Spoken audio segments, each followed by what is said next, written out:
this Monday edition of Wall Dropping History. I am so glad you could make it here today. Let me let you in here.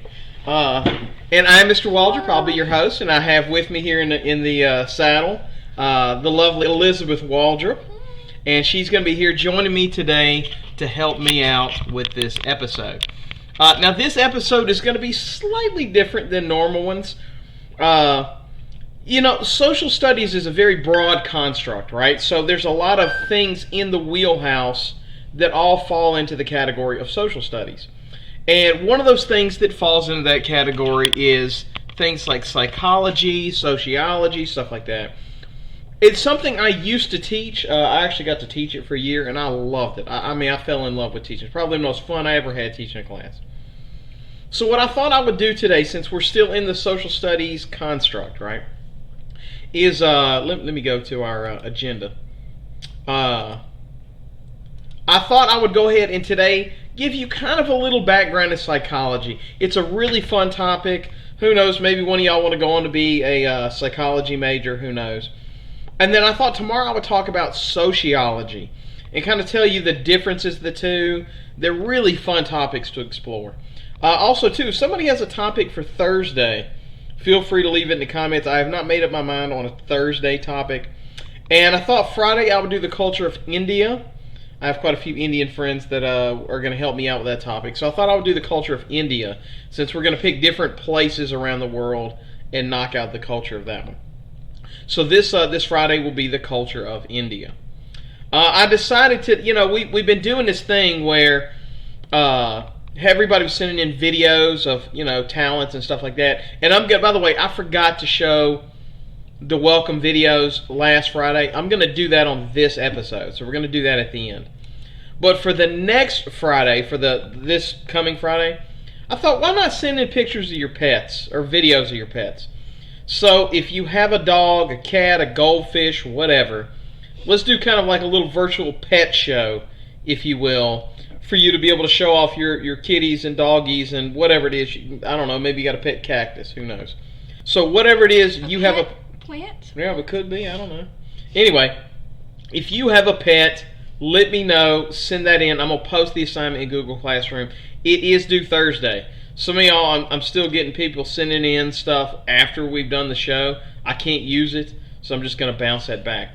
Another thing, too, any of these shows you do, one of the things I want to make sure we talk about is hit submit, right? Now, obviously, don't submit ones you have not done. I've had a lot of that problem, too. But if you have done one, right, so like Demarion, I know you're kind of new to start showing up, and I love that you are. Any of these that you show, same thing with you, Kira, make sure you go back and you hit submit so I know you did it, right? And by the way, let me go ahead and give my shout-outs. Thank you, Quinn. Thank you, Narali. Thank you, Ashley. Thank you, Kiera. Thank you, the beautiful Rachel, for showing up. Thank you, Jayla, and thank you, Demarion. I'm so glad your dedication to your education has brought you to the channel today. So, without further ado, let's get going on this topic. Now, this is a fun topic to talk about. I love doing this. Like, I seriously, I've never had more fun teaching a class than I did when I taught psychology. It was like every day, all the students wanted to be there. They didn't want the bell to ring at the end of the day. It was that kind of atmosphere, that kind of classroom. So I thought I would branch out. I know it's a little outside of the scope of history, but it's still social studies, so we're going to roll with it today. Okay, so one of the first things I always do when I teach psychology is I want you to leave in the comments section, and I know we're on a delay, and so we're going to discuss it as we go back. But I'm going to show you some colors, and I want to tell me what emotion do you associate with these colors. So as I show you a color, okay, so here we go. We got red. What emotion do you associate with the color of red? Anger. Okay, you associate anger. Okay, rage, aggression. What about blue? Sadness, or like of sadness. Okay, sadness. So you see sadness with blue. Okay. All right, we'll give everybody time to type out their responses here. Okay, see, so red, we got anger. Oh, red is brave. That's a good one. Okay. That's different. What about pink? What pops in your mind when you see pink?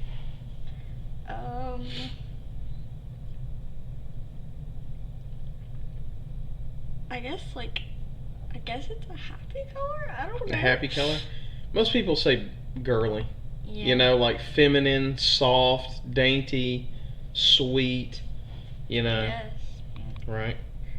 Oh, blue loyalty. Interesting. Blue brave. Like it. Quinn says for pink lovely. I like that. What about yellow? Happy. Okay, happy, right? You think of like happy sunflowers and you know. I was thinking like whenever you asked like the pink was, I'm like I don't know what to say. Right. Cause like I don't. Girly. I don't know. But Girly like for pink. I wanted to say happy for yellow.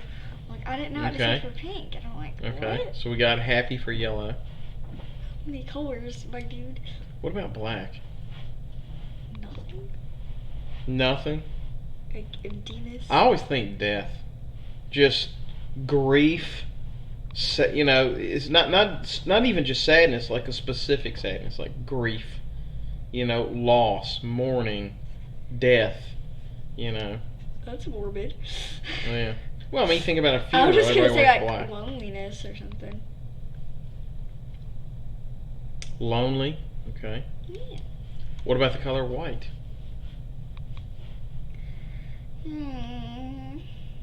Hope.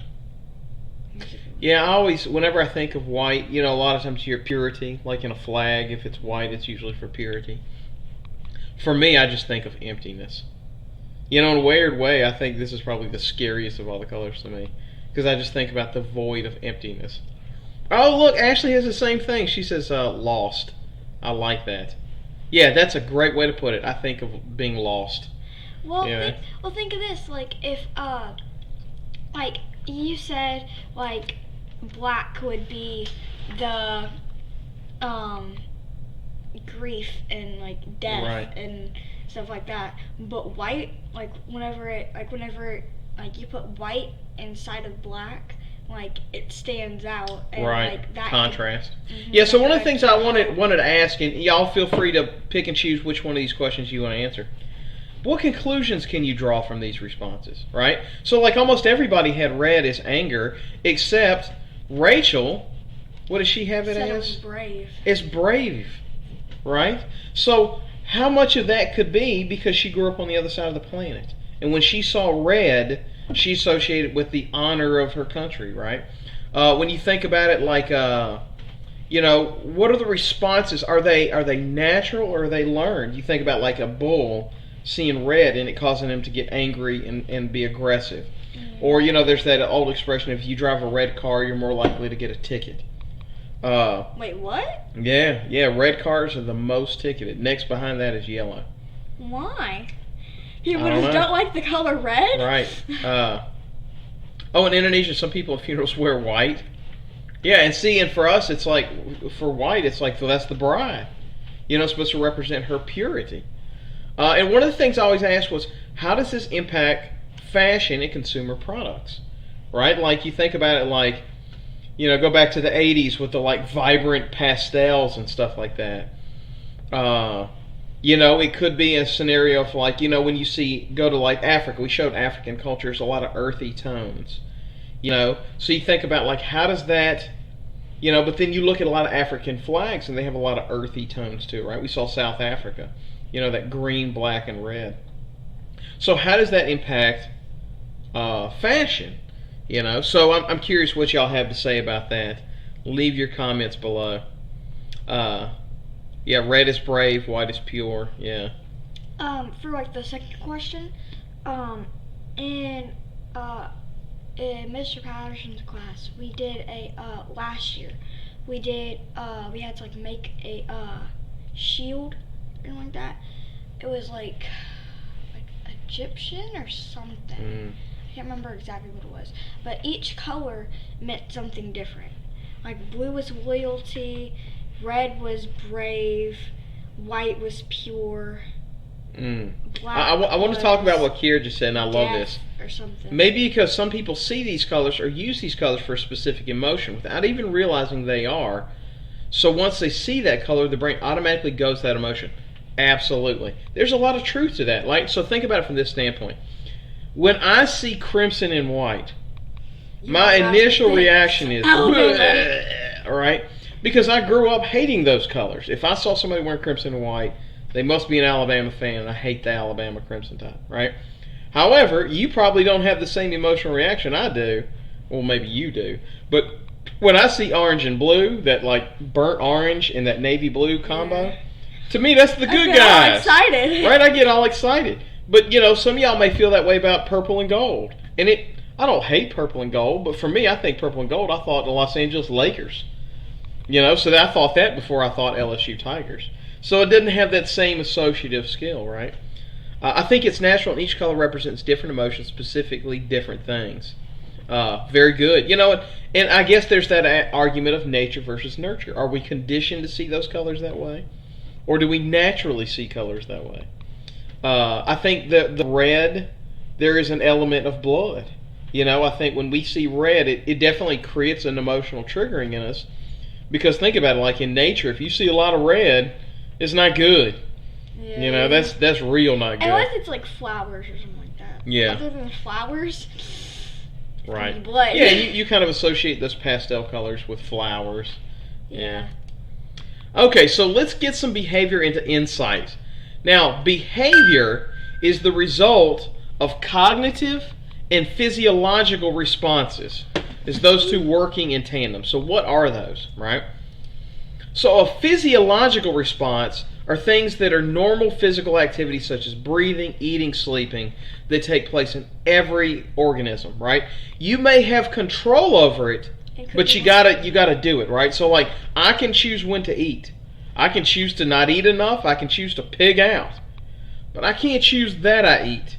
That I have no say in the matter, right? I've got to eat at some point or I'm going to die, right? Just like Cookie Monster. Okay, same thing with sleep. I can choose to stay up late. I can choose to go a whole night without sleeping. I can choose to sleep 10 hours, right? Yesterday I had a lot of stomach issues. Man, I slept like a machine yesterday. You can choose when you do it, but I can't choose that I do it, right? At some point in time, I got to go to sleep. So can you think of any other physiological responses?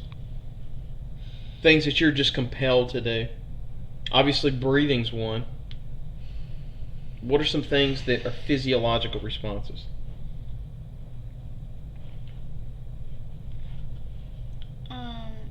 Reflexes? Could be, yeah. Like, so when I give you the horsey bite, you can control whether or not a horsey bites you, but you can't control your response to the horsey bite, right? Yes, I can. Or being tickled, if I tickle your neck, right? Okay. You can't control that it's ticklish, right? But you can do it to me and it tickles me, but I can turn it off. I can use my brain to overcome my physiological response. Just one of the things it goes off, like all tickle thingies go off. Why is it that me, I've been up all night till 4 in the morning? Ugh. Yeah, and I'll tell you, this pandemic is making it really hard to keep a good sleep schedule. And by the way, thank you for joining us, Leah. Blinking, that's a great one, right? I can control that I blink, and I can control when I blink.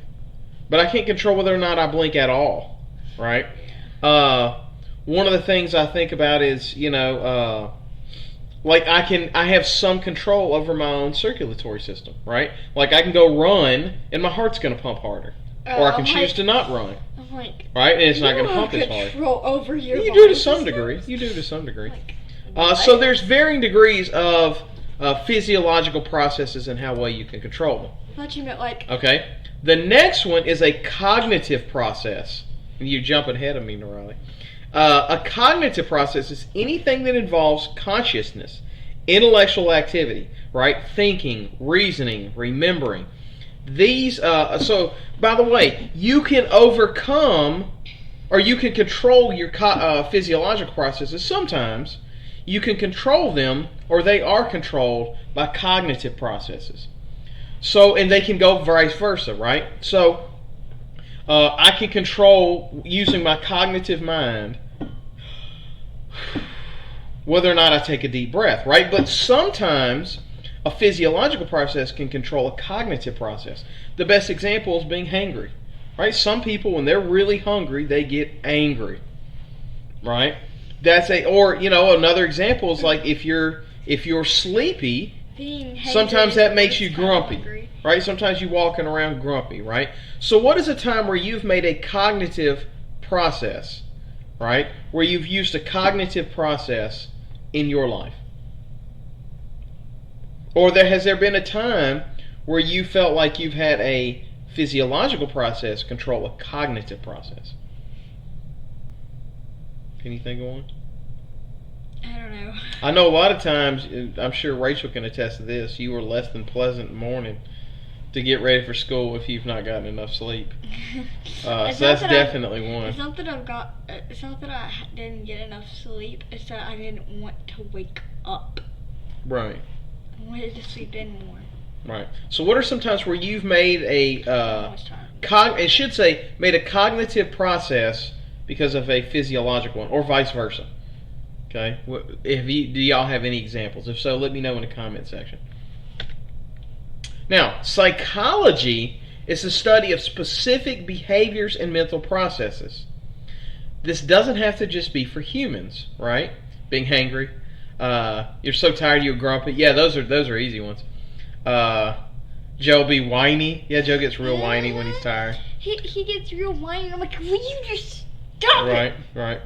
I will beat you, child. Don't. I know one for Rachel. If she feels like sweaty, then she just feels icky. She's like she can't function. She's got to go take a shower. That's that Indonesian taking 3 showers a day thing. So that's one that's unique to her that I had never experienced. Now, this can be applied to animals, not just humans. So when it's applied to animals, it includes the way they feel and the way they think, right? But it can be applied to animals. So here's some of the ones that I think are funny. You get clingy when you're sleepy. Yeah. What of the following is an animal behavior that you think is true? Okay, so let's go through all of them, and I'm going to see which one of these you think are true. If you already know it, don't blurt it out. Okay? That certain penguins give their mates rocks as an engagement present. What do you think? You think that's true? What do you think? The actual heck? Yeah, a penguin will give a rock How do they as an know what engagement engagement is? Well, they mate for life. Penguins do. You're like, I love you so much. Okay. Take How about this this one? rock. How about this one? All cats hate water. Is that one true? Maybe not all cats. Maybe some cats do. Okay. And here's the next one. Most of Elephants are afraid of mice. I've seen videos. Sorry. So let me know in the comment section which of any of these do you think are true or are not true. So leave that in the comment section. I'm curious what y'all think. Which of these are true or are not true? Let me see what y'all think. Watch them all be true. Think they might all be true? You think I'd do that? I'd just make all of them true? Yes. I think you do exactly that. I think you'd also put Star Wars in here too. Yeah, by the way, it is May the 4th. So May the 4th be with you. Yes. Should have played the Star Wars theme song. Yes. Okay, so you think the penguin is true? Maybe. The first time. Okay, first one is true. The penguin is true. Okay, let's look and see which of these are true and which of these are not true. Okay, let's look at the penguins.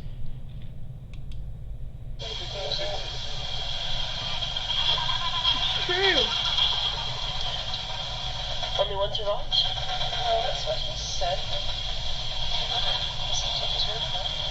There's a friggin' rock tree, Yeah, man. look at this poor penguin. He can't find a gal. He just keeps picking up rocks and they don't like his rocks. Ooh. See, there's one. He found him a mate. Oh, my penguin. Okay, she rejected him. Let's see what this penguin does. He's like, you want this rock? She's like, nah, I'm good. Poor fellow. Aww. He's proposed marriage twice now. Nobody wants his rocks. That's so sad. Yeah. That's so sad. Alright, let's look at this one. Okay, so the first one was true. Tigers love to swim. And I almost hesitated to put this one on here. One of the exceptions to the rule, and they love the water, especially helping to cool themselves down in the very hot parts. If you ever go down and see Mike the Tiger, he always loves swimming. Of our pool, but in the wild, that would be a stream or a river beside a lake. So the second one is not true. Here was my favorite one. Let me tell you this. They would go back and revisit this episode because one of the viewers said, well, the reason why is because it's a white mouse. And they wouldn't see a white mouse in Africa, right? So they went back and tried it with brown mice, and sure enough, the elephant was afraid of that too. So they proved elephants are afraid of mice. For whatever reason, they're afraid of them. So that is an example of testing psychology of animals, they're so right? small that they're afraid that they can get in their ears or something like that. Maybe. Now, some scientists think that we should only study behavior that you can see, observe, or measure directly, right? We can measure how often the elephant moved out of the way for the mouse, right? Others think that you should look at behavior, right? So, you look at patterns. So, for example, if you come up with some kind of definitive thing, like if there's an advertisement, say, it ain't going to work on everybody, but does it work on most people? Right? So they look at it more of that thing, right? So like people are different. You can't put it all in one blanket. You look at it in a general sense, right? So for example, I think probably the best one to give an example of that is grief. It's very, very true, but no two people process grief the exact same. When somebody dies, it's going to make me sad and it'll make you sad, right? So like, let's say somebody we both care about dies. It's going to make both of us sad. But we may process it very differently. It may be some people bawl their eyes out. Some people want to be surrounded by family. Other people get really reserved and they just stay quiet and they don't want to be around anybody. Me. So what do you think? Do you think we should only look at psychology in terms of ways we can measure it and observe it? Instagram influencers work on you. Yeah, that's true. Or do you think we should look at it more nuanced, right? Like, to what degree does it affect people, right? So what do you think? And here's the kind of way that I think is best to explain this, right? And this is why I personally think you got to look at both, right? You got to look at both. Here's why, right? So let's say, for example, I took somebody who had never seen an elephant before, right? I'm taking a group of people that have never seen an elephant before. And let's say I blindfolded all of them, right? I blindfolded every person, right? And I asked them to walk up and describe what animal it is they're touching, right? Well, the first person would walk up and they may touch the side of the elephant.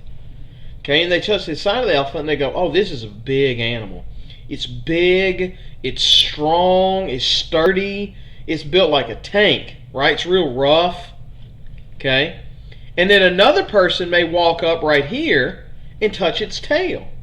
And they go, oh no, this thing's thin and tiny. It's fluffy. Man, this is a fluffy elephant. I don't know what an elephant is, but whatever this is, it's real thin, it's wiggly, and it's fluffy. Right?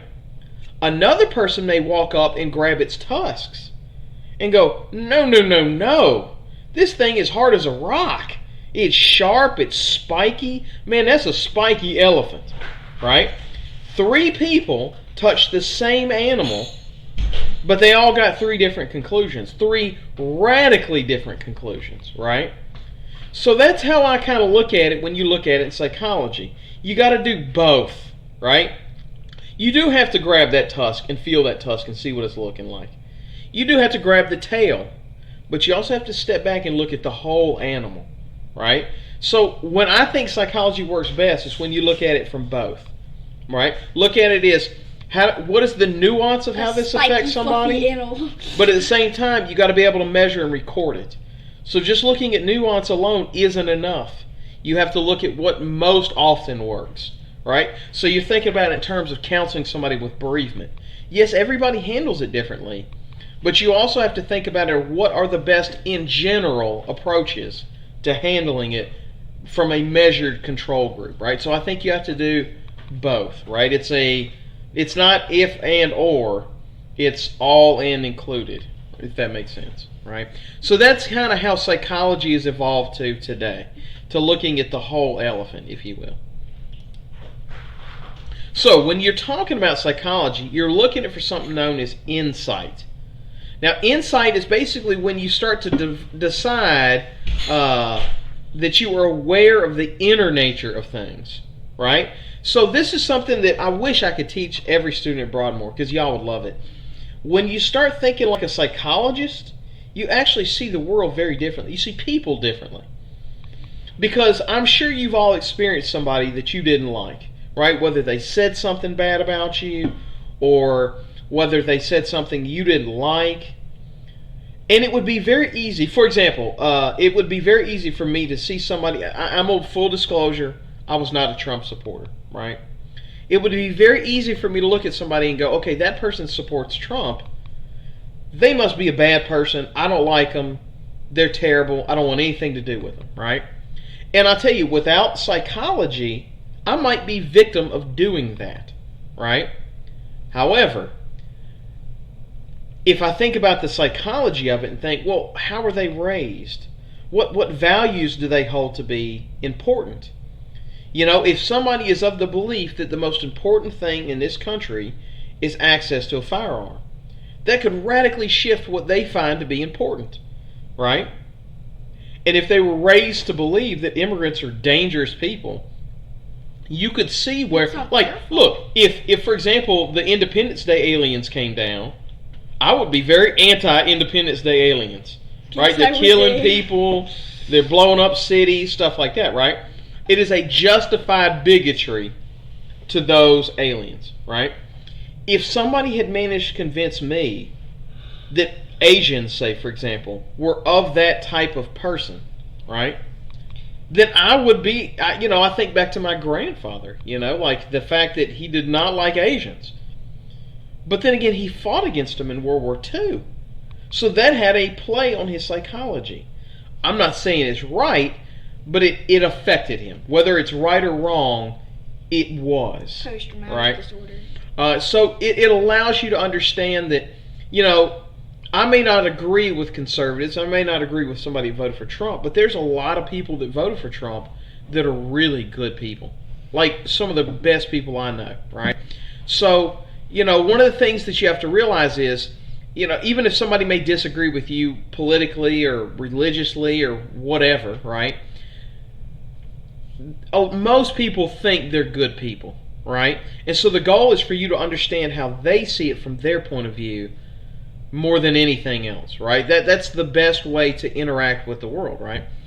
So what are some insights you can think of, right? So what are some ways that, like, you've looked beyond just the superficial to see maybe why somebody is the way they were? Well, like a lot of my friends, like, I don't do this. Like, I don't really know the time that I do this, but a lot of my friends, like, because I, like, section myself off from people type thing. And a lot of my friends, like, I told them, like, why? Because they're like, why do you, like, section yourself off from people? When I tell them why. And they're like, okay, that makes sense. So, like... By the way, I'm curious what y'all think. Leave some comments below. What are some insights? I tell you, one of the great insights, and she may watch this, maybe she's watching right now, but, it definitely had a profound impact on my mom, having my brother, being in a wheelchair, and then eventually losing him. And if you didn't know her, you could think that, for example, she's not a party animal. She never really was, right? But she went through a period where she got really reclusive, and a huge part of that was she was grieving. She's just grieving on and on and on.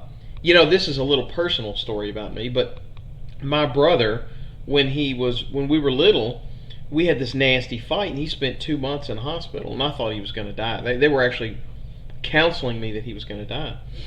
And it made me the type of person where, I remember every night praying, please don't let the last words to my brother be that I hated him, right? Of course, he ended up surviving for another 14 years.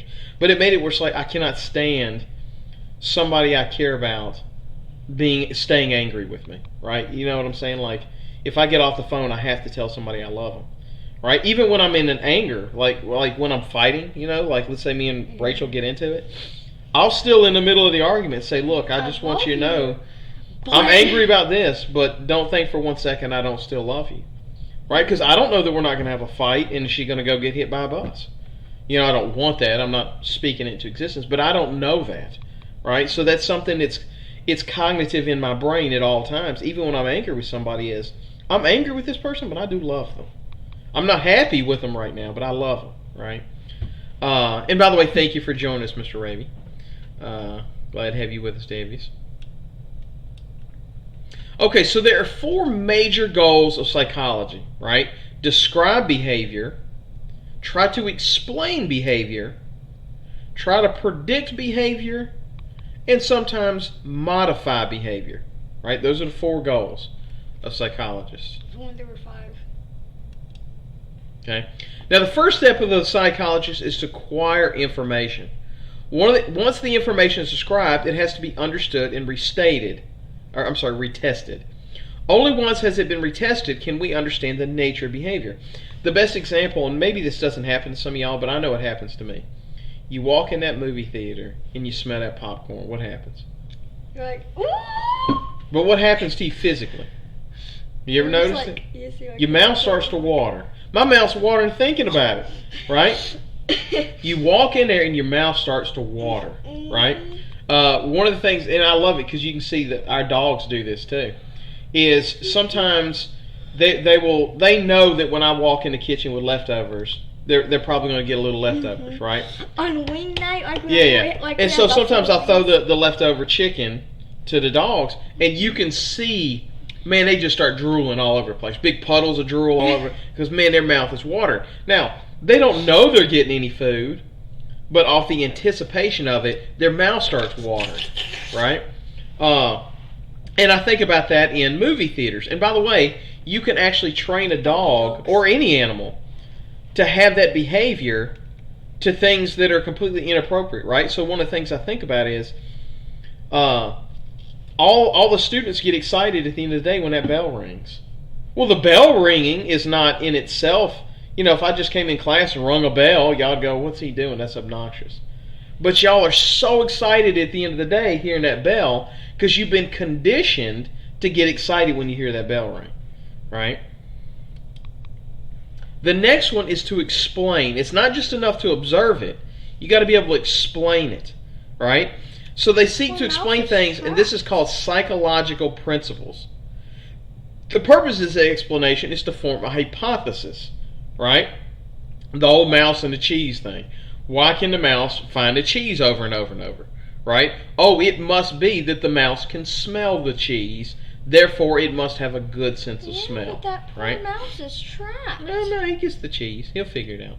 Now, once a hypothesis is tested, a theory is formed. And a theory is a set of assumptions used to explain a phenomenon that occurred for scientific study. We know the mouse ain't psychic.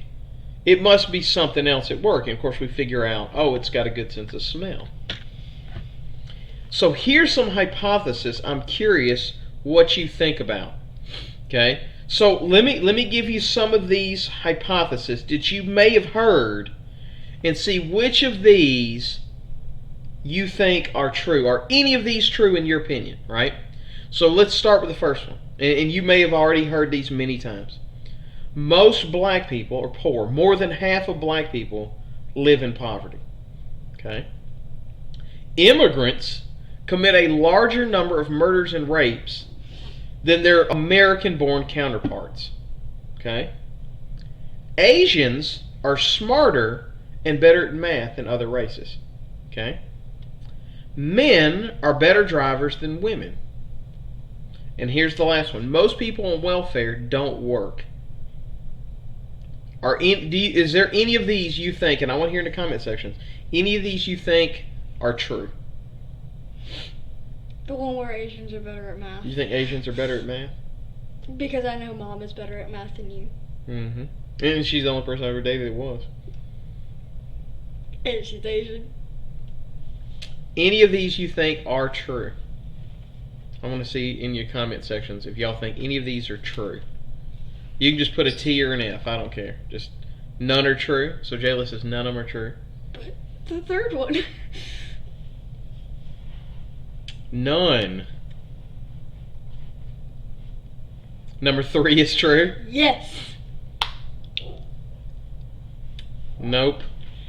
Yes, Okay. you're better at math than everyone. Okay, Mr. Raby thinks the first one is true. Let's see if DeHavius is right. Number 3. Okay. Number 3, Pete. None of them are true. What? Yes, No? absolutely none of them are true. So let's go back through. This is one that actually shocked me. I was actually debating with somebody. More than 50% of black Americans live above the poverty line. So more than half of black people are not poor, right? Now, I know that you can obviously find a higher percentage of poverty in the black community, but more than half of black Americans are not poor. They're above the poverty line, right? Okay. Okay? Immigrants, and I think all of y'all got this one. Statistically, one of the best things you can do to lower crime in your area is move a bunch of immigrants into it. Because they commit less crime. And we've even found that when a bunch of immigrants move into a community, their crime actually decreases. Now, there's extra factors involved, right? That extra level of fear that immigrants have of law enforcement, I think, that comes into play. I think there's societal things, right? So, like, for example, a lot of Asian cultures, it's obedience to authority at all costs. So I think there's other externalities involved, but we found that they commit less crime. Here's another one. Some of y'all thought this was true. Statistically, no race is better at math or is smarter than any other race. Now, here's the thing. Here's why you think that, though. A lot of Asian cultures place more emphasis culturally on math and science. There's a lot of my students that if they were to grow up in Asia, doesn't matter whether they're black or white, okay? A lot of my students, if they grew up in a household that put a huge amount of emphasis on math and science, they would be top of their class, right? And by the way, I've had plenty of black students that are the best in their class in math or science. I've had plenty of that, right? However, the culture, the Eastern culture, if you will, right, has a huge amount of emphasis on math and science. So that's why, you see a lot of engineers are from India. India made a huge amount of effort, right? That was not always the case. Okay, you go back in time, India made a huge push. You go back in time 100 years, the average person in India was not literate. They decided as a country, we're going to invest in education, we're going to push math and science, particularly math. Now go look at most engineering departments, you'd think you were in Little Bangalore, right? Because they decided as a culture to put that emphasis on it, right? Okay, men are better drivers than women. Now, it is true that as a general rule, men are better at spatial recognition. However, men are more likely to drive faster and drive more recklessly. So, there are more fender benders in women, but there's more fatal car crashes and total car wrecks in men, so much so that women pay less for car insurance than men do.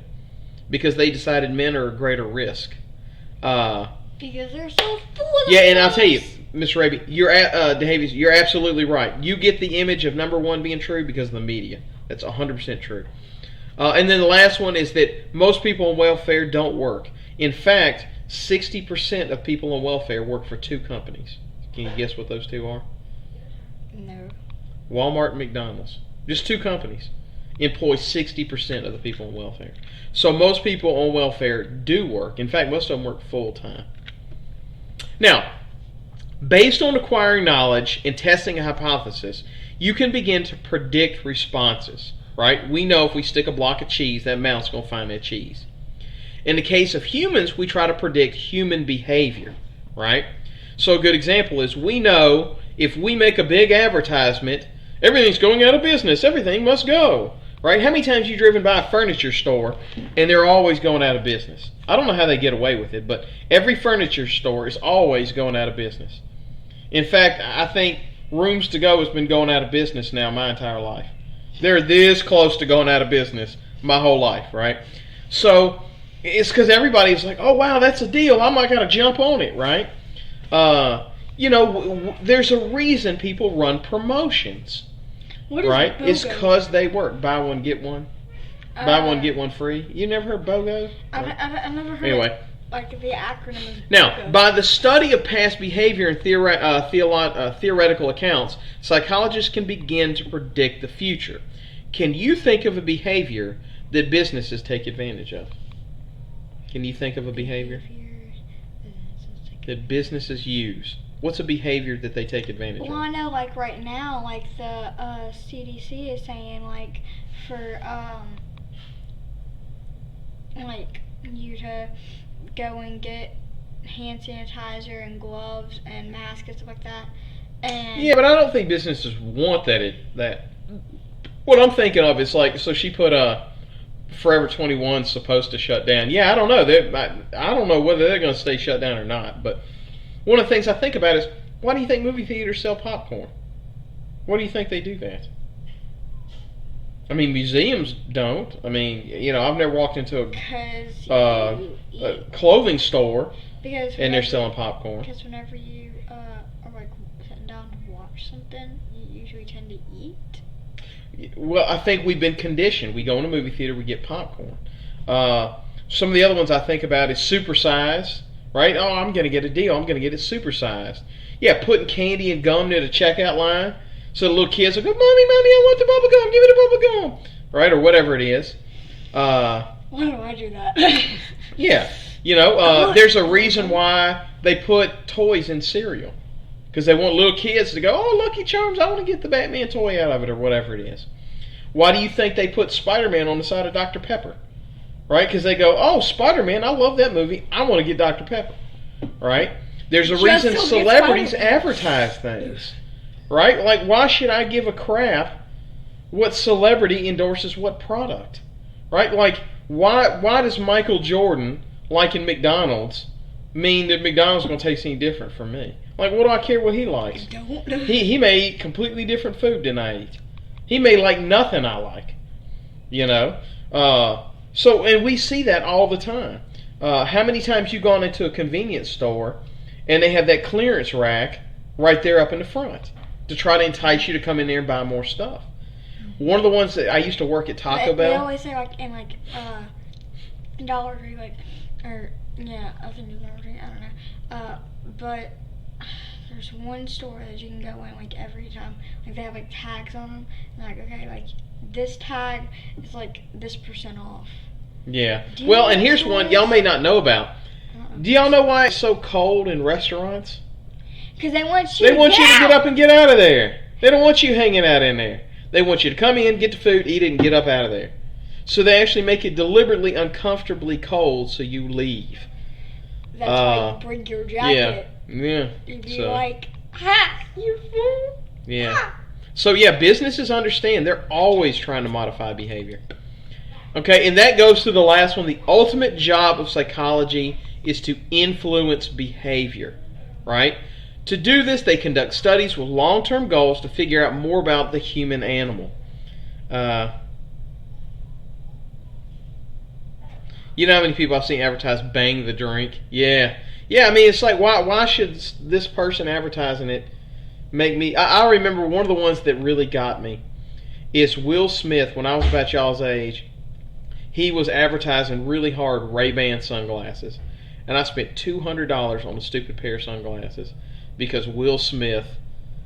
Watch him get broke the next day. Or I'll tell you another one. I bought a $200 pair of shoes because Allen Iverson had his logo on it.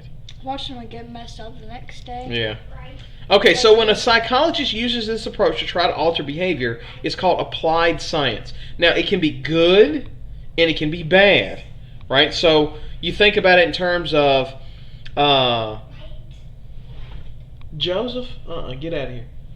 You think about it in terms of trying to figure out a way to get kids to not use drugs, right? That's a good way to give an example. But look at some of the ways we talk about it, right? Targeting small children to eat McDonald's. McDonald's is terrible for you. I mean, it's really one of the worst things you can put in your body. But they deliberately target it for small children because they know they want to get them addicted to it, right? Another one would be beer. Like, it's not good for anybody. Like, nobody is healthier because they drink a lot of beer. But they put pretty ladies in beer advertisements because you think, oh, it's sociable. I'm going to have a lot of beautiful girls around if I'm partying, right? Whether you think about Coca-Cola, right? They use cartoons I'm not gonna lie. to advertise their product, but their product's terrible for you. I'm not gonna lie. If I see a giant polar bear drinking Coca-Cola, I'm gonna want some Oh, Coca-Cola. you see, that's their logo is the polar bear. And let me tell you this: when I was a kid, they used to use cartoon characters to advertise cigarettes to try to get kids on into smoking because they knew once they did, they'd get them addicted to it. It can also be used for good purposes too. I want anybody in the comments section to see if they can tell me. Does anybody have any idea what this picture is? Do you know what it is, Elizabeth? It looks like a little boy. Mm-hmm. Go ahead. And what are they showing this little boy? 2 baby dolls? Okay, 2 baby dolls.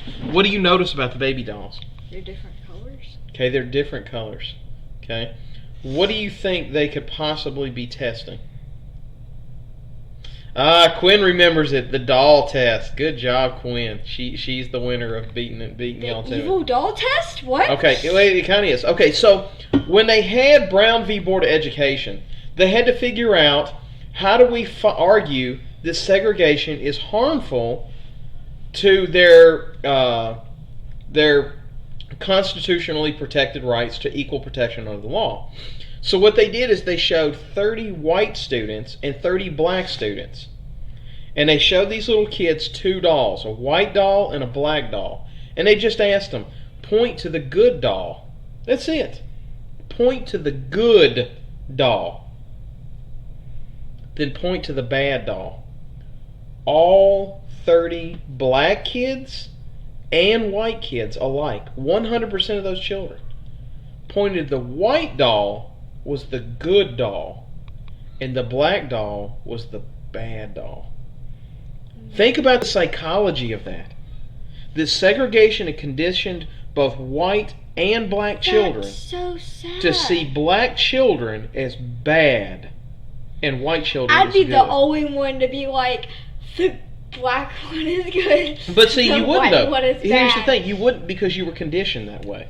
But Let me tell you this: if you had raised never, me differently. yeah, but that was raising. If you had never seen a black child and all you knew about them was what your parents told them that they were bad, I'm telling you right now, you'd be racist. I would be too. Every person that's watching this would be, right? I would make it a point to go and meet. Right? And by the Just way, for the that is why it's so important to surround yourself with diversity. Because I always make this, it's kind of my little catchphrase, but diversity is the inoculation to bigotry. Right? It makes you inoculated to it. It's the vaccine for bigotry, right? So what they learned was we are conditioning white and black children to see black children as bad. We use psychology to bring down Brown v. Board of Education. It was not that little girl had to walk farther to go to school. It was the fact that by separating the 2 races, we were teaching that little girl that black is bad. That's how we got rid of Jim Crow and segregation. Okay? It's friggin' evil. Okay.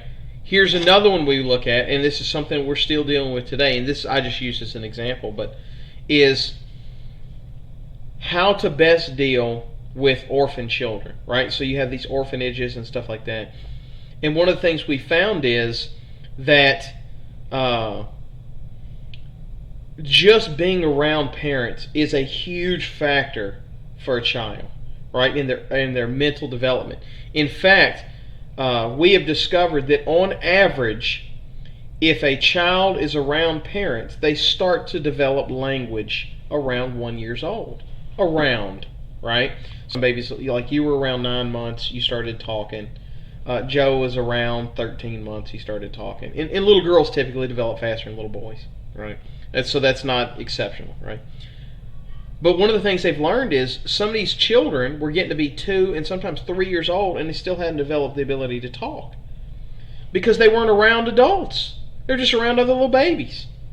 Okay? And that is an example of how we have learned behavior of how do babies learn language, right? And if you're only around other babies, you're not going to pick it up as fast, right? Can you think of any good or bad uses of psychology that have been used to influence people? What are some good examples? That I didn't know about until today. Okay, so that was a good example, right? Where we use psychology to do some good. Okay? McGruff the Crime Dog, I know it's a little before your time, but we use cartoon characters to teach kids not to do drugs. Can you think of any other examples, good or bad, where psychology has been used? Good or bad? The dog test. Okay, we already used that one. Give me another one. It's a bad one. Correct. What's another bad one, another good one can you think of?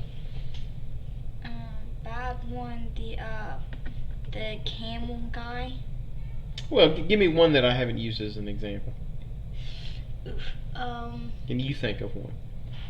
Where we use psychology for a good thing or we use psychology for a bad thing?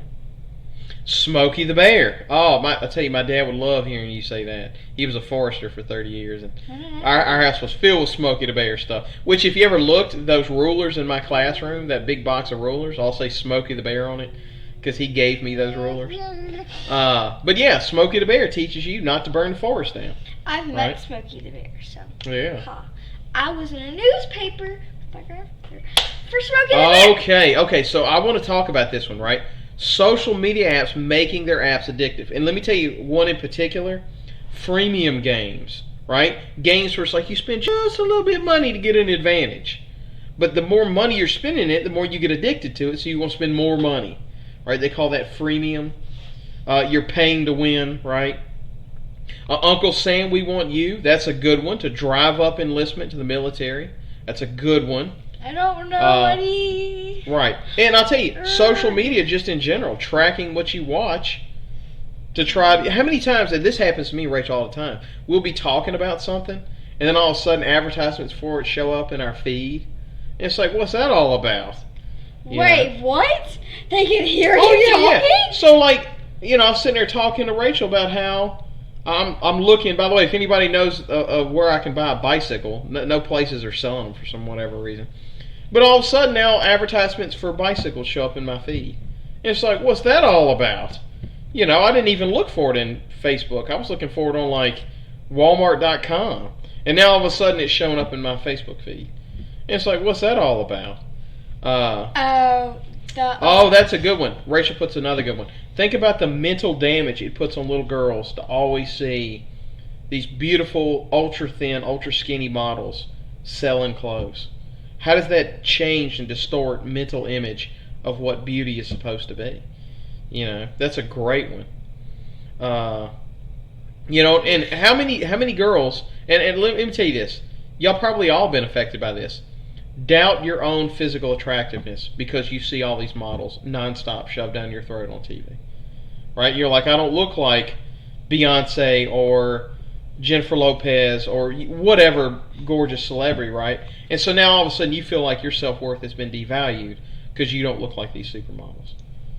Or these Instagram models, right? And let me tell you, it affects guys too, right? Like we see like The Rock and stuff like that, and we're like, man. I don't think it affects guys as much, but it does affect guys too. Okay, so one of the first philosophers was an ancient Greek philosopher named Aristotle. Okay, and Aristotle based his theories about the mental process of observation. This was later expanded on by a guy named John Locke in the 18th century. So these are like the beginnings of psychology, right? Now, these men did not have the scientific method, right?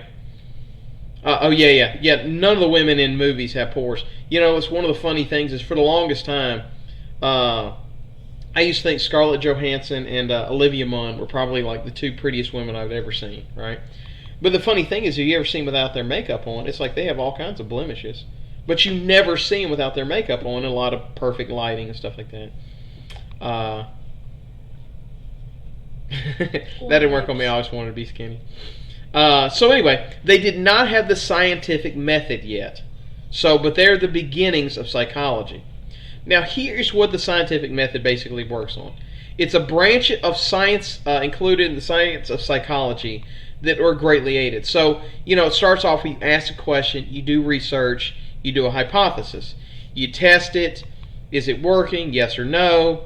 If it's not, you go back to the drawing board, test a different experiment, right? If it does work, you test it again.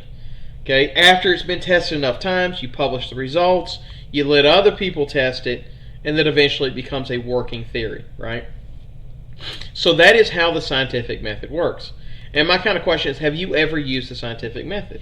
If so, what was what the on? last little thingy?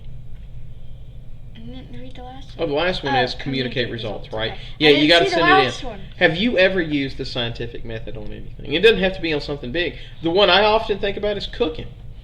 I do it all the time when I'm cooking. Like, what do these flavors taste like together? I'm just going to piece it together. Some of my most favorite dishes I've ever eaten are things where I just got in the kitchen. I'm like, I'm going to experiment today. See what it tastes like, right? Just happy accidents. Oh, I know one my wife loves is one day I was like, you know what? I've never had pesto sauce and eggs. Let's just try it out and see what it tastes like. And she was like, oh man, it's so good. There's no such thing as mistakes. There's only such thing as happy accidents. Oh, ELA? You've used it in ELA? Boom. If you ever did those choose your own adventure books, I think video games are a great example of the scientific method. You try it over and over and over, trying to figure out what's the best way to beat this level or whatever. Used to do it to the kids. In science class. The art of deduction, yeah. In class. Have you ever used it just in your personal life, though? Like, again, I use the example of cooking, but just where you're like, I wonder how to fix something. We did this the other day, putting a ceiling fan in. Glad you could join us, Mr. Powell. I see you get some good sleep in. We're talking about some psychology. I was using the scientific method this morning, and I was trying to figure out in my head what I could do to make you happy so that we would go back and get another snooker. Now, modern psychology as its own began as a branch of science, and it began in 1879. It starts by this guy named Wilhelm Wundt. Okay, Wilhelm Wundt. And he is kind of the great-grandfather of psychology, right? He decided all psychology goes into one of two categories: sensations or feelings, which we kind of do, right? Like, we kind of go with, like, the cognitive and the this physiological, right? So Quinn says, when I first listened to BTS song in the first, I started to like their beat and melody. Then I started searching for them and stand for them. Oh, okay, very good. Yeah. You can kind of develop your music taste using the scientific method. Now, Wundt was known as a structuralist, right? And this is a psychologist who studies the basic elements of what makes up the conscious mental experience. He developed a method known as self-observation or introspection. In carefully controlled simulation, he trained participants to report their thoughts so he could use their responses to map up the basic structure of the thought process. Right? Okay? So his experiments were most important because they used a symptomatic procedure to study psychology for the first time. His work would first attract many students who would carry on his research, and we use this method today called introspection, right? So it'll show like a pair, the word pair, and immediately you get the mental image, right? But do you get the mental image of a cartoon pair or a physical pair? Cartoon pair. Okay, and here's the one I kind of question you with, and you can leave your comments in the section below, but when you hear the word accent, what do you think of? Do you think of accent lighting? Like, this best accents that dress, or this is the best accent. Do you think of it in terms of fashion, that form of accent? Or when you hear the word accent, do you think of how somebody talks? Like Rachel has an accent. So if I say, what does the word accent mean?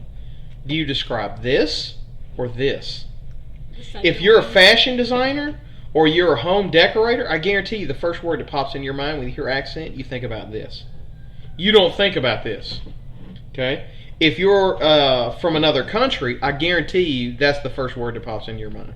When somebody says accent, you think of people that have an accent, right? The way someone talks. Okay, what about this one? If I say the word bat, if I'm asking, Satchel Paige, he thinks about this. If I'm asking a zoologist, they think about this. So if I ask you the word bat, are you going to think about this one or this one? Right? Swinging bat. Okay. So that's a good example, right? What if I said the word row? Are you thinking about somebody that's rowing a boat? Or are you thinking about all your ducks in a row?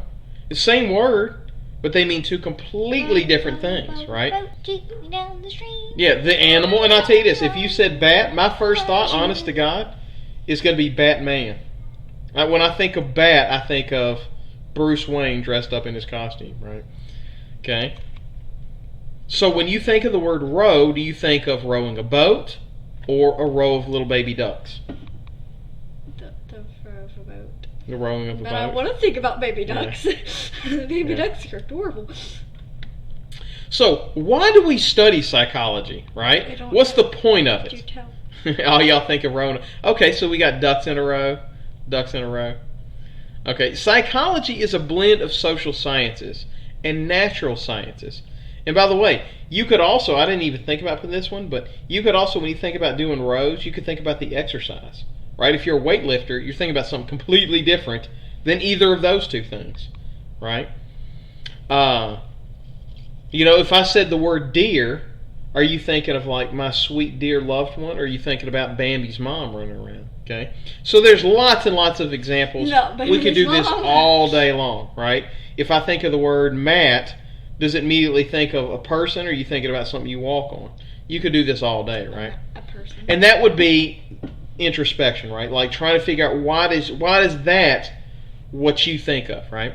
So psychology is a blend of social sciences and natural sciences. It's where like my subject intersects with science, right? With biology science, right? So social science is something like economics, history, civics, all the things that I'm allowed to teach at a high school level, right? A natural science are things like chemistry, biology, stuff like that, right? Now, the goal of psychology is to help you learn more about social and behavioral aspects of behavior, allowing you to gain insight into your own life and the lives of those around you, right? Learning psychology will allow you to think like a scientist. I'm telling you, if you were to really sit down and learn psychology, it's so hard to look at people the same way. Because now every time you interact with somebody, in the back of your mind, you're not just thinking, what are they doing? You're thinking, why are they doing that? Right? And it's the same thing. I fell in love with sociology, which is tomorrow. But, it may be something as simple as like, I had a student once that told me that they were having a lot of problems at home, right? And, they're a really great student. I mean, they're doing straight A's. One of my favorite students, they're doing fantastic, right? But they are telling me that they're having a lot of problems at home because they are coming out of the closet, right? And their parents are giving them a really hard time about it. And, this person came up to me and asked me what I do and how would, in fact, the way they worded it was, how would I treat my student, my children, if they did. And I tell you, I'm not going to get into the advice I told her, but or that student, but it was one of those like, man, it was ripping my heart out, because then you start thinking about like, man, what are they going through? Some of the worst. I'm gonna tell you, some of the worst students I have ever had in terms of their grade are going through some of the most unimaginable, horrible things at home, right? And it starts to tug at your heartstrings, and then you start thinking of like, okay, well, how do I help them overcome that, at least enough to be able to do something with their life, whether they make an A in my class or not, to overcome it so that they have a successful life, and so that would be a goal of a psychologist, right? So it requires problem solving, right? You must learn how to be open-minded, and that's easy to say and hard to do, right? It's easy to say, oh, I'm open-minded, until somebody comes to you with if somebody were to come to you and say, I like to murder people. Ugh. My initial reaction is, what a horrible person. This person needs to be locked up forever. And don't get me wrong, I'm not saying that a murderer needs to be set free, but even more important than removing them from society is figure out, how did this happen? How did they become a murderer or somebody that likes to hurt children, right? Because ultimately, even better than removing them from society is to make it where they never hurt that child to begin with, right? So like if somebody has assaulted children, don't get me wrong, lock them up, throw away the key. I'm not saying we shouldn't. But even more important than that, even more important than locking them up and throwing away the key, is to figure out a way so that it doesn't happen, right? Because I think it would be all better for all parties involved, that even more important that that person be locked up, that never happened to begin with. Because even though locking them up removes them from society, it doesn't do anything for the little kid that got assaulted, right? So that's why it's so important to be able to understand ways to evaluate psychology and apply it, right? So, a little brief history of psychology. It all kind of starts with this thing called, I may be pronouncing it wrong, phrenology, which was originally people believed that you could figure out somebody's intelligence based on measuring the bumps in their head. It's absolute pseudoscience, right? It sounds ridiculous. I don't have any bumps I on can't my figure head. out how... Yes, you do. Yeah, you have bumps in your head. I do? Oh, yeah. Yeah, absolutely. You can't tell because you got hair, but you do have bumps in your What? head.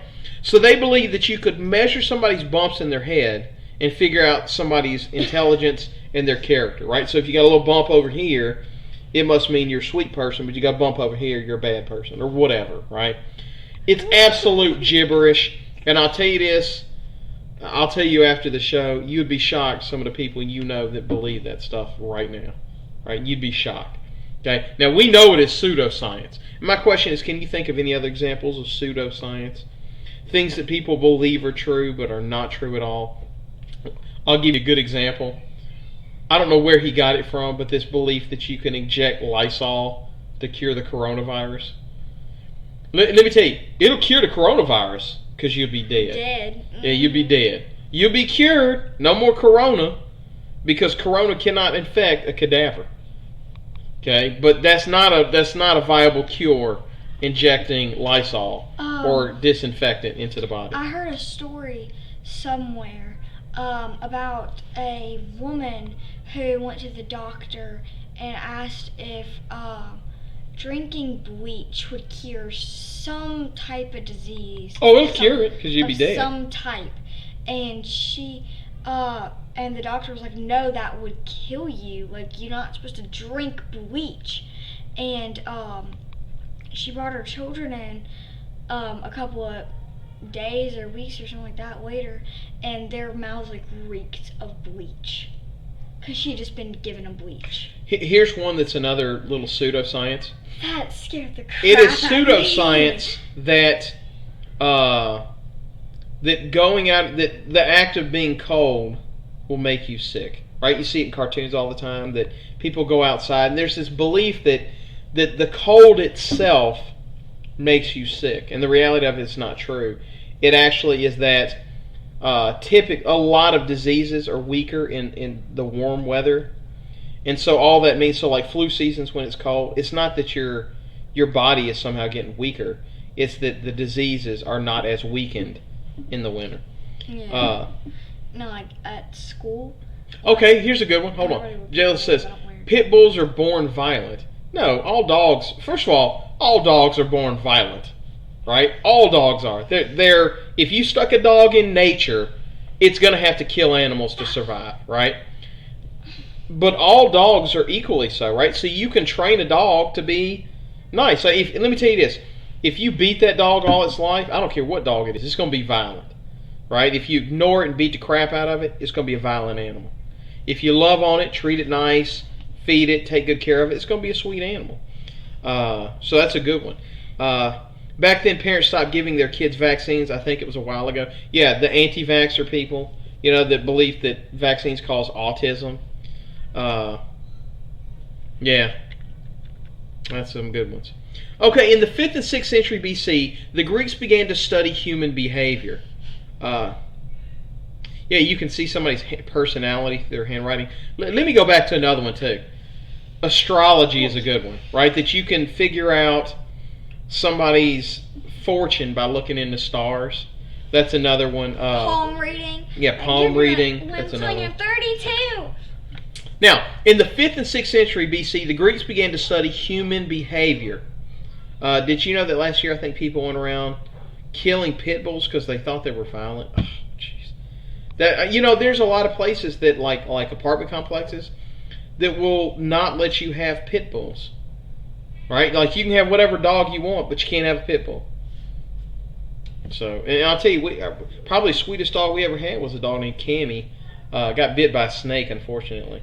But it was so sweet. I mean, it's the most gentle dog, and it was a Labradoodle or whatever you call it. It's part pit bull, pitador, whatever. Rachel could tell me the name of it, but it was part pit bull, part Labrador. And man, it was so sweet. Now, many philosophers began to describe that people's lives were dominated by their own minds, not the gods. They attempted to interrupt the observable world, interpret the observable world in terms of human perception: hot and cold, wet and dry, hard and soft. Now, they lacked a systematic study, but set the stage for the development of the sciences that would include psychology. Now, in the mid-1500s, Nicholas Copernicus began to publish the idea that the sun, not the earth, was the center of the universe. Later, Galileo would use the telescope to confirm that we, in fact, revolve around the sun, and that the sun was actually a star amongst many stars, right? These revolutions would have a huge impact on the way people, especially philosophers, began to see their world and the world in it. Yeah, Labrador or Pitador, okay. A lot of people thought because of the Bible that because God made the earth, and we were His beautiful creations, why would He stick, Yeah. why wouldn't He Which, stick by the way, the us Bible at doesn't the say center that. Of it? Yeah, that the sun revolves around the earth. Now, can you think of anything where you thought something was true, but later found out it was wrong?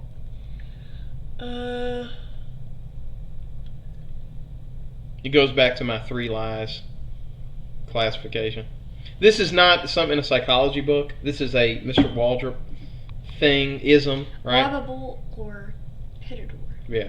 But I always said that there's 3 types of lies, right? There's the lie of ill intent, right? I'm lying to you to deceive you, to hurt you. The second one is a lie of benevolent intent.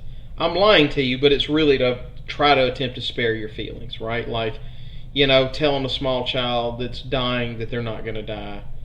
You're lying to them, but or the age-old classic of, somebody's wife saying, "Do I look good in this dress?" And he's like, "Oh yeah, you look great, sweetie." Yeah, and by the way, I don't do that just beautiful because at I'm everything. an honest person, right? You- And then there's the third No, lie. I've heard you say you look good in that, but I would prefer this dress. Yeah. Then there's the third type of lie, which is a lie of ignorance, right? It's a lie, but you don't know it's a lie, right? And you see that all the time in politics, right? We talked about a few. We named 5 earlier, right? How many times you seen somebody say, "Oh, Asians are better at math," right? Well, it's not true. It's not based on science. It's a cultural thing, right? Or Mr. Raby was talking about, black people are all poor. It's a lie, but you think it's true, right? So, can you think of an example of something that you thought was true, but then later found out, no, that's not true at all? And I'll tell you, I was guilty of that too. I thought the average black person was below the poverty line. I actually had somebody point that out to me in a debate and blew my mind. But that, and by the way, that's one of the reasons we all want to learn.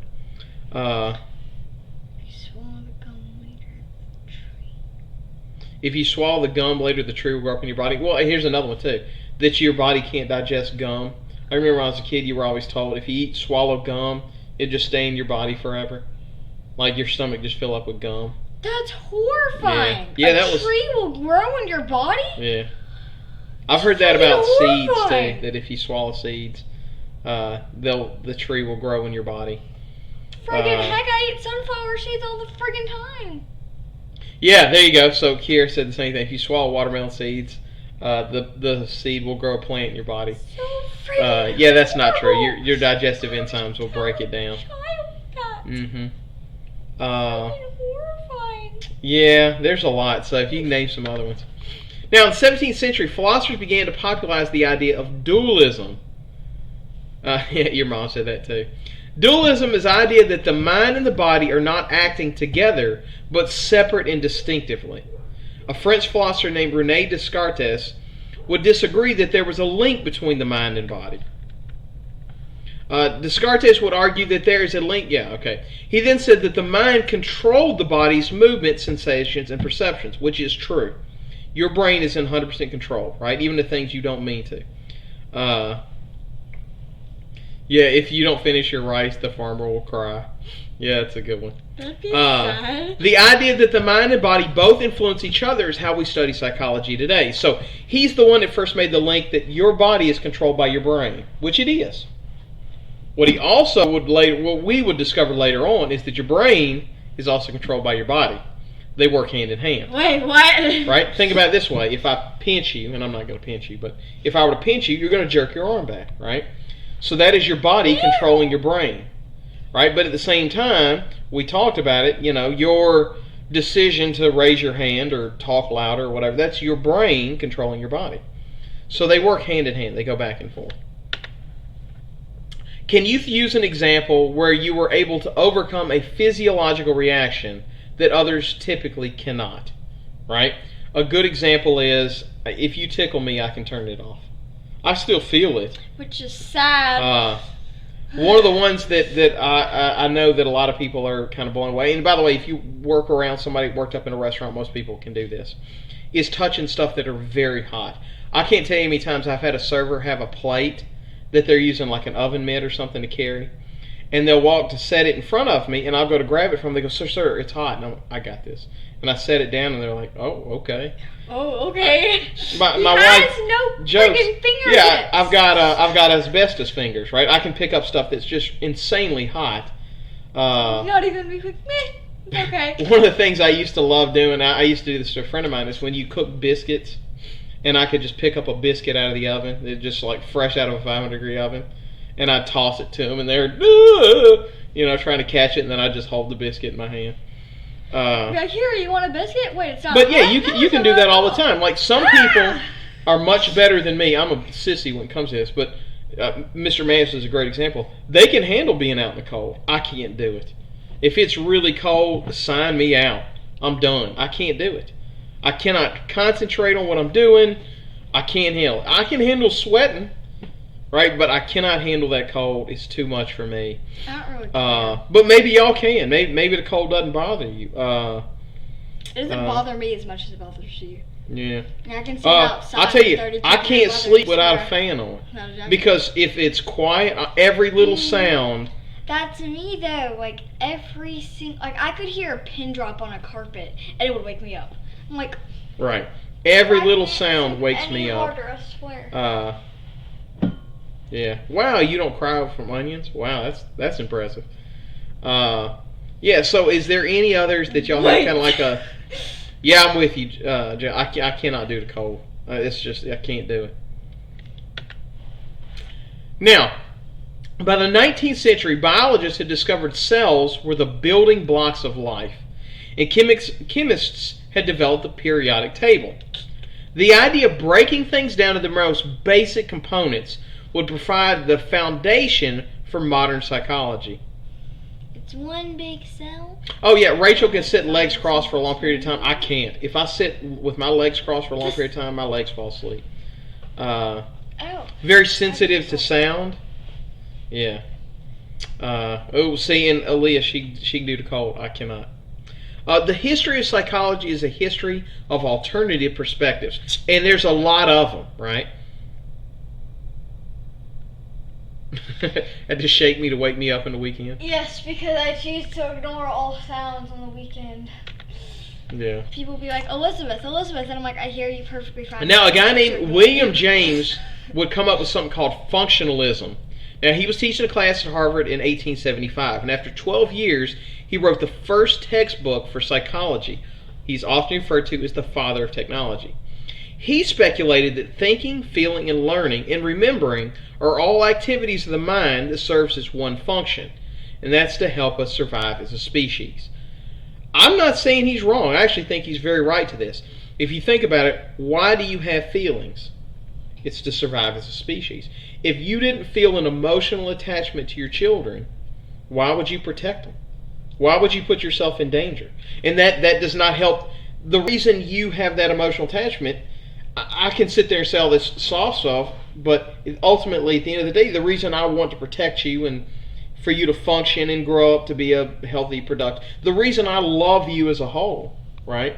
Part of that is because it's if I didn't feel that way, if I didn't evolve that way over generations, how would you survive? Right? If I just as a baby was like, oh, that's a baby, and I walked off, how would you survive, right? Think about it as learning.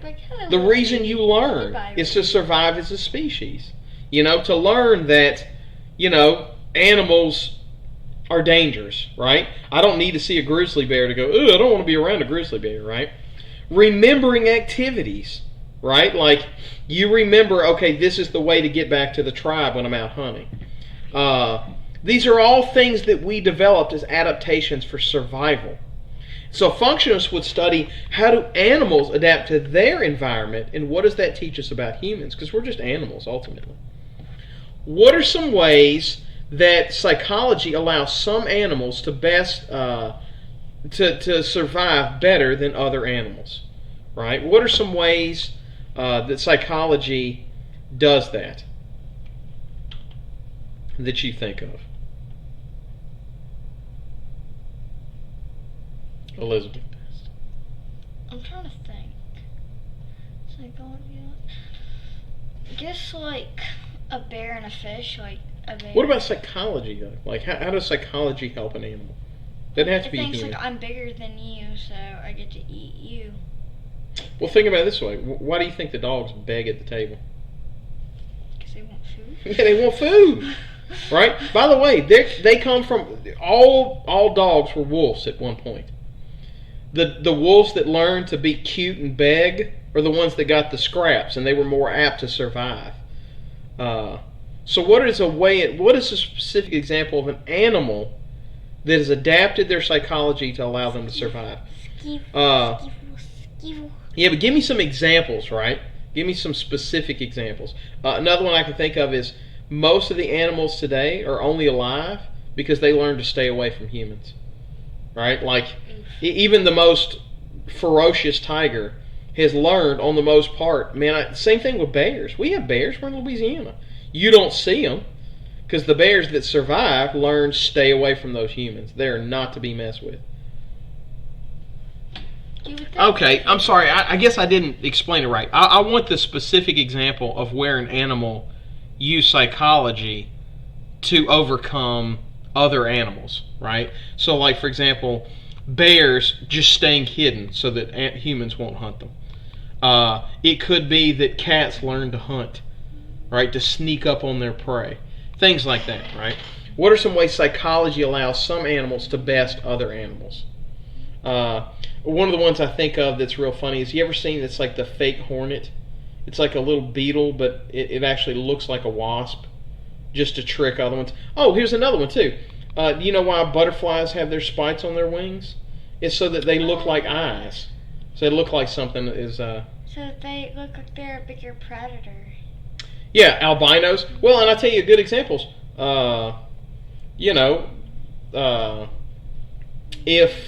If an animal is adapted to their environment, they can use that to hunt with. So there's a lot of different examples of where animals have overcome other animals using psychology. Now, the next thing we're going to talk about is inherited traits. And Sir Francis Galton, in 1822 to 1911, was an English mathematician and a scientist who wanted to understand how traits were passed from parent to children and how it impacted behavior. He concluded that genius had a tendency to run in families, and that it was a hereditary determinant factor, right? So, as a general rule, it's not set in stone, but if you have two smart parents, you're more likely to inherit that intelligence, right? It's not locked in stone, but it is an increased chance. Yeah, tigers have eyes behind their ears, right? That's a good one. Wait, what? Yeah, if you look at it, their ears look from behind look like eyes, so that other predators won't sneak up from behind. I thought you meant to act. He would later have this idea criticized by other scientists that would point out that no, it was environment. Oh, and thank you for joining us, Lee. Glad you could show us up today. Anyways. What was I talking about? Oh, so he would later decide that no, it was environment, not nature, right? So it was like, well, it just so happened to be that more intelligent parents would educate their children better, and that's why they were smarter. Today, the debate rages on. Hereditary behavior is still the subject of controversy today. And that's that age-old question of, what do you think? Nature, nurture? What do you think plays a larger role in who you are? Now, obviously, they both have an effect, right? If I was born mentally handicapped, I would not be the teacher I am today. My ability to function with the world would be different, right? If I was born with an IQ 50 points higher, I might not be able to socialize. You ever seen somebody that's like really on that upper end, like has an IQ over 150? It's like they just can't really interact with other humans the same. It's really hard for them. The Sheldon Coopers of the world, if you will. So obviously it comes in play. There's a reason I'm not playing in the NBA, because I'm 5'7". Right? That's a huge factor. If I was 6'7", it might be a whole nother ball game. Forgive the pun. Guys are shorter than you in the Huh? NBA, right? I thought there were guys that shorter. Yeah, but it's rare. It's very rare. And I'm not that good. So there's a huge factor, right? So where do you draw the line? Like, to what degree do you think nature versus nurture, right? So one good example is if you are born black in America, it is going to affect how people perceive you, right? It will affect your encounters with law enforcement, for example. If you're born Asian, it will change how people perceive you, your encounters. If you're born, from another country, it will change how people perceive you. But there's also the biological factors too, right? Like if you're born shorter, that may change how you interact with the world. Taller, more physically fit, so on and so forth. All of those but I guess my kind of question is, what do you think matters more? What do you think makes up more of who you are? Nature or nurture? Right? So I'm curious what you think below. Now, a group of German psychologists disagreed with structuralism and behaviorism. And they argued, this is kind of where I fall in, that perception is more than the sum of the parts. But you got to look at the whole pattern, right? So the basic thing is, when you look at a chair, you got to look at more than just the legs, right? You got to look at the whole chair, right? Is the seat constructed well? Is it got good back support? So on and so forth. And that's kind of where I'm at right there. Is it's both, right? It's nature, right? There's a lot of things in nature that made up who I am, right? I grew up in the South. I was raised by my parents.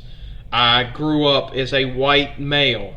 All those played a part in who I am. But there's also biological forces too. I grew up with a high IQ.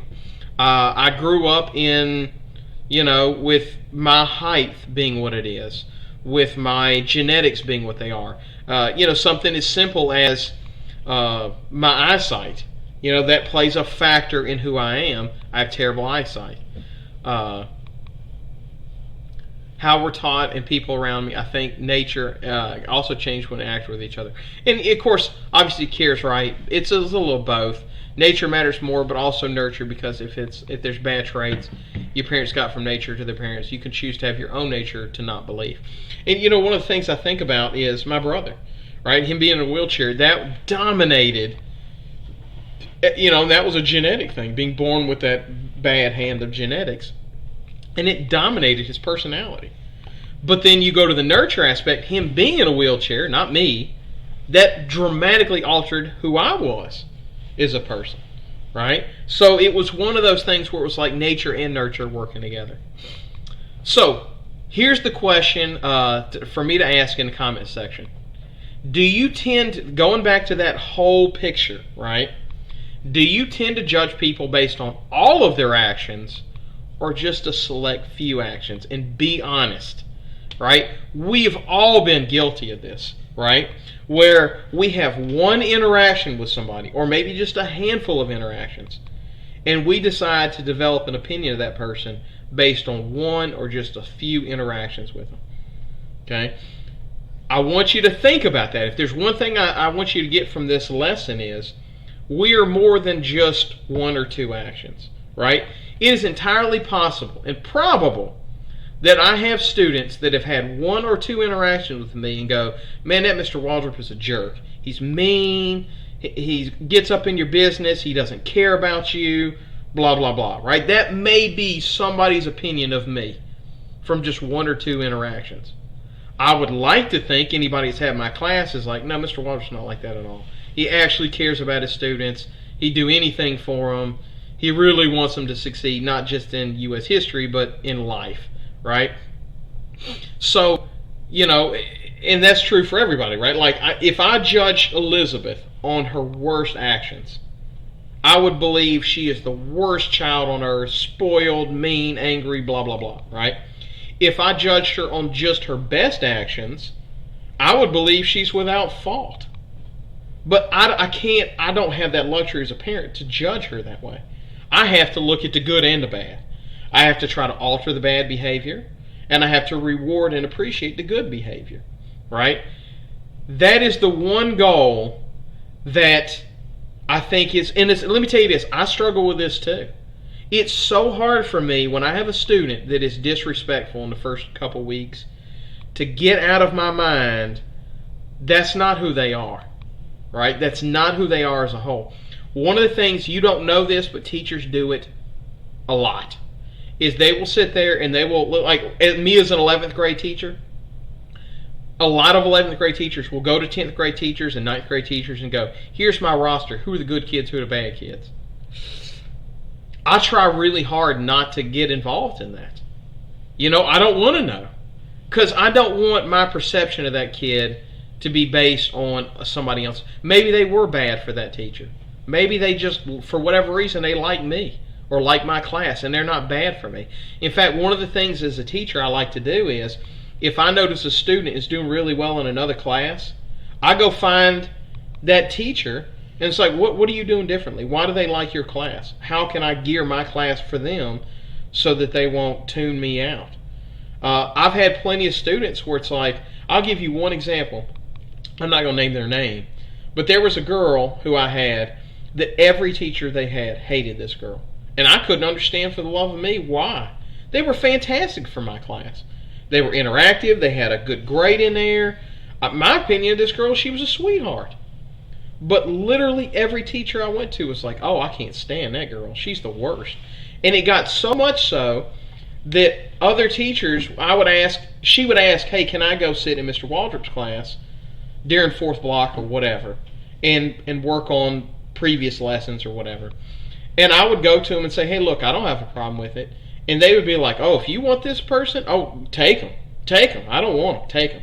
If you want that headache, have them. But I think, and this is me using my psychology, I think it's because she went into every class thinking, this teacher hates me and doesn't want me here. And so it became a self-fulfilling prophecy. She thought the teacher didn't want them, so she brought it into fruition. And because she didn't think that I felt that way about her, that I actually wanted her in my class, that she was different from me. Because she thought, okay, he actually wants me here.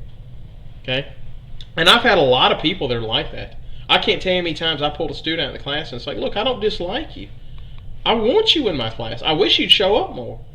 But I'm looking out for you. I got your best interest at heart. We don't need to be enemies. I don't want to be an enemy with any student. It makes my job stink. I didn't sign up to be a teacher to make enemies with students. How do we get past this? How do we move on, right? And that's where I let psychology govern how I teach. And that's kind of one of the things that, look, we're all guilty of at times. Particularly like when I think about it in terms of driving down the road. Oh man, if somebody cuts me off in traffic, my opinion is that they're the worst human on the planet, right? It's hard to get past that. Like maybe it's an emergency or they're having a bad day or whatever. Yeah, and I'll tell you, that's to me one of the things I'm most proud of is how many times I have had a bad opinion of somebody and decided over time to change my opinion. That's really hard to do too. Is to change your opinion of somebody.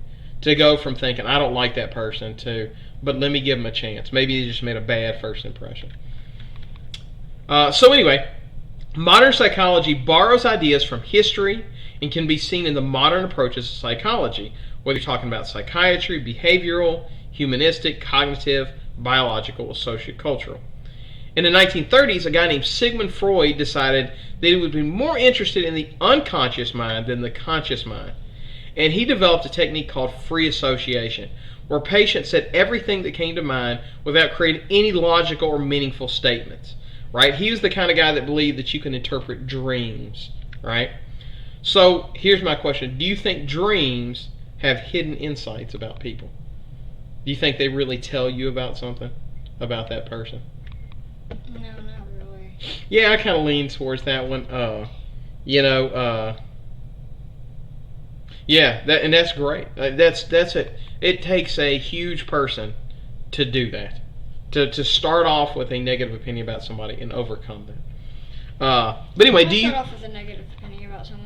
Do you think your subconscious controls your conscious mind? Well, I'll tell you, he did. He was definitely a believer. Now, he believed that all things are broken down into these three categories, right? There's the id, the ego, and the superego, right? The id is your base instincts, right? Where you're like, you push somebody out the way so you can get out of a burning building, right? That's your basic instinct. Your superego is where you overcome that with morality, right? So, like, for example, my base instinct is to push somebody out of the way if the building's on fire for me to get out. My morality comes in and creates my ego, right? Where it says, okay, I better not push that person out of the way. Instead, let me help them out, right? And you've got to have that to be, say, a firefighter, right? You're putting yourself in danger to go into a burning building to save somebody's life. Like, if I was in a burning building and I saw someone, like, ahead of me, and they were, like, I don't know, but, like, if I was, like, an adult and I saw, like, a kid ahead of me who was, like, trapped or something like that, my first instinct would be, like, to pick them up and run with them. Right. Like, So the reality is where you have, and by the way, have you ever heard of somebody saying they're egotistical? Right? That's where that comes from. It's the belief that you are of the most importance in the planet. Right? Okay, so he believed that your conscious mind just made up a small part of who you are.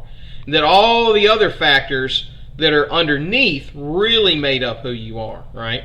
That you had all these factors that you weren't even aware of that made up who you are. I guess that's kind of... And he believed that you could have things that happened in your childhood that would change who you are as an adult, right? So, like, if you were deprived of breastfeeding, it may make you a smoker later on in life.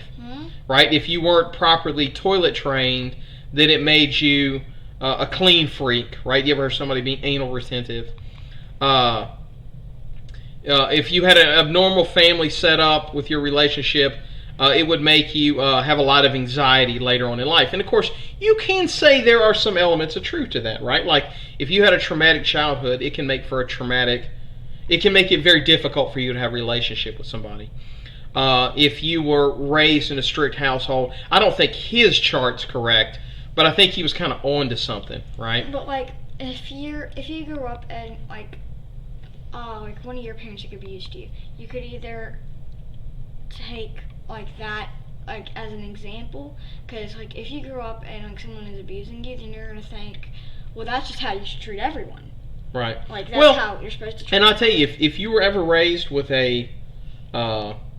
one of the things that's hardest for, I think, a lot of adult males to overcome is if they grew up in a household with no adult male in the household. It can be very difficult. It can be overcome. Well, let me rephrase this. It doesn't have to be in a household, but if they grow up with no strong role models, right? It doesn't have to be a parent. It could be a coach. It could be a teacher, so on and so forth. without good role models, it can be really hard to develop into a good person. It can be overcome, like we think about like LeBron James. From everything I've read about him, he had some really terrible role models. But it's difficult to overcome. Yeah, like if someone's abusing it, you can go like one of two ways. Like one way you could go like is you could take that as an example and be like exactly like that person, because that's like how you were raised. Right. And one of the things we found is one of the biggest correlations of people that abuse children is because they themselves were abused as a child.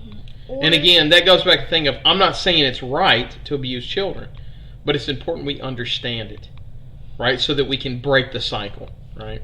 Or you go the other way of like saying like how horrible, like if you didn't like being treated that way, then you could be like, well, if I don't like being treated that way, then nobody else probably does. Right. Then I'm not going to treat anyone else that way. And let me go back to something, going back to dreams. I'm curious if anybody else has had this.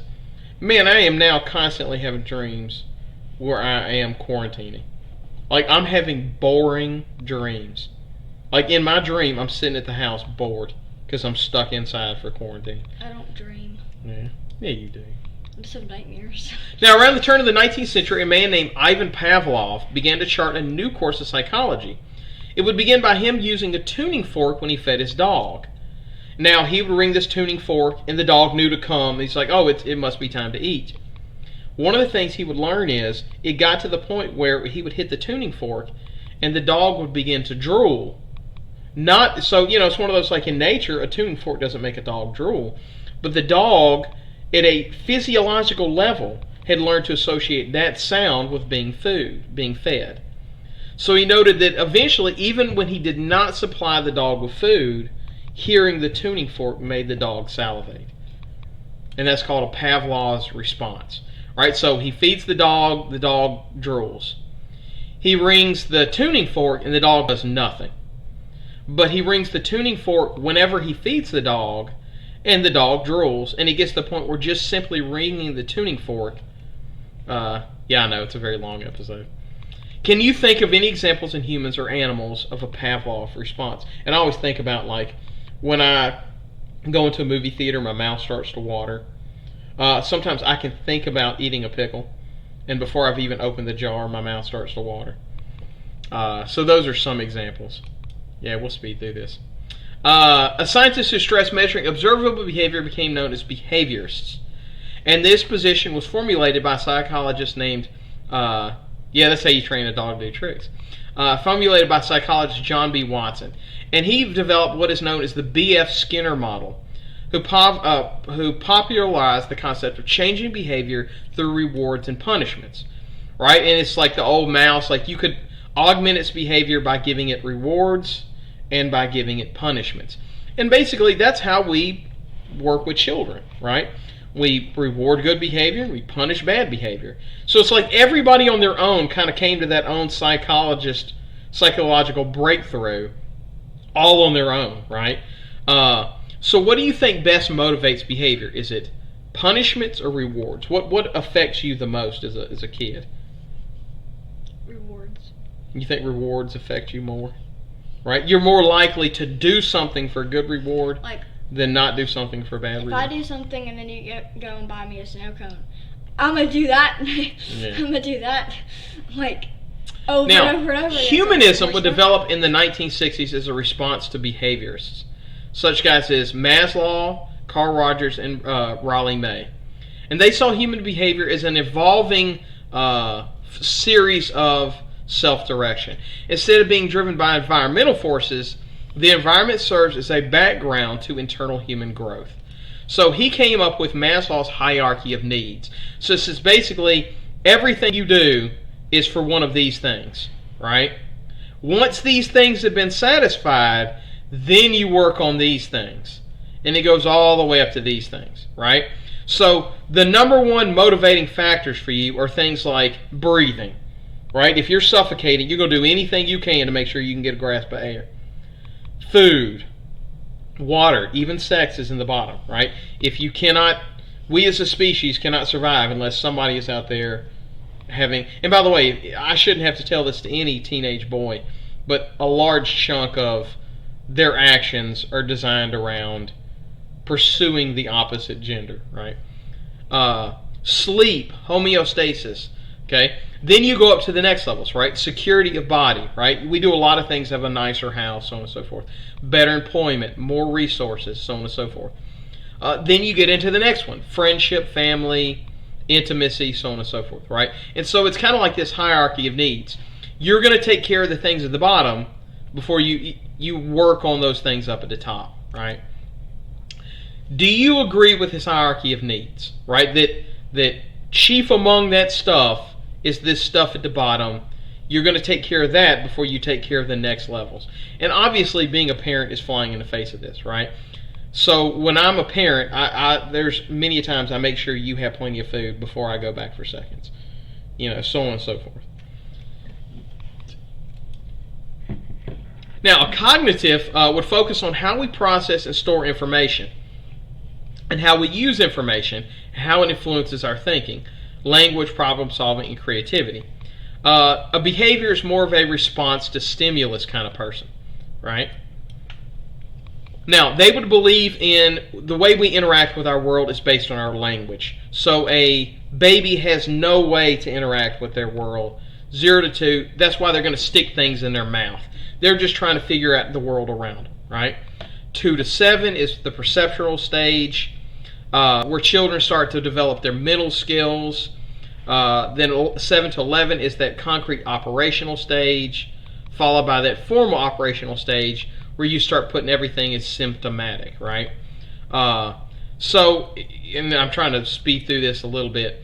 Do you have any siblings or cousins that are younger? And if so, how do they interact with the world differently? Right? I think about Joe, right? He's still in this stage, right? He's starting to use logical reasoning, but he's still prone to emotional outbursts. You, less so than Joe, right? You can more reason through things. I'm in the final stage. Yeah. Yo. Right. Now, psychologists often refer to today as a behavioral neuroscience. It studies the brain, the systems, hormones, genetics, and how they influence behavior. We are also now able to understand that chemicals influence behavior, right? So, for example, if your body is not producing enough serotonin, right, that makes you clinically depressed. And when you're clinically depressed, it can really alter the way you behave with the world, right? We can give you different chemicals to alter your personality, right? So my question is, do you think someone has a chemical imbalance should be held responsible for their actions? The one I think about most commonly is if an elderly person is they have dementia or something like that. We don't hold them accountable for the things they say. A 2-year-old's going to put things in their mouth. Do you think somebody that has a chemical imbalance, let's say they're clinically depressed and they end up killing somebody, should they be held accountable for their actions? Yeah, dopamines are addictive. That's why people get addicted to like gambling or sex or drugs, is to get that rush of dopamine. You can get addicted to just about anything. Video games, so on and so forth. All right, last 2 slides. A structural scientist is going to believe that we are all impacted by our society. And that's going to get more into sociology. I'm going to talk about that later. That our society is the fact that it alters how we look at the world. Not just our immediate family, but society as a whole. Like y'all going to Broadmoor alters how you perceive the world. And then my last question, this is the last one for the day, and we're done. What are some examples of cultural, ethnic, and religious factors that influence psychology? What are some examples?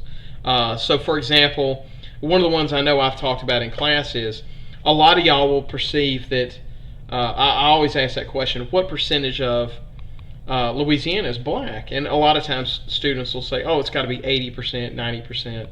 And then I basically say, no, it's only a third. And it just blows their mind. But your perception of your world is dominated by where you live and where you go to school. You know, and I always would say the example of like, no, go to Walmart. That's a better indicator of the people that live around you, because everybody goes to Walmart, right? Okay, you think that Thursday we should learn about the only female ruler in China Wu Zelton and can do a lesson about K-pop. Any would be fine. Okay, all right. That's fascinating. Well, I have to. Unless nobody else got another one, I might have to add that one to the list. I don't know about Wu Zelton. No, that's fine. I understand. It's going on a little long. This was supposed to be a 5-day lesson with activities when I taught psychology that I'm trying to do in 1 day since it's a lecture. But that's gonna it. That's gonna do it for today. What about the stories? What the stories? What stories? Oh yeah. Yeah, let me pull that up. I reminded him, you guys. Yeah. Let's see. Where did I put that?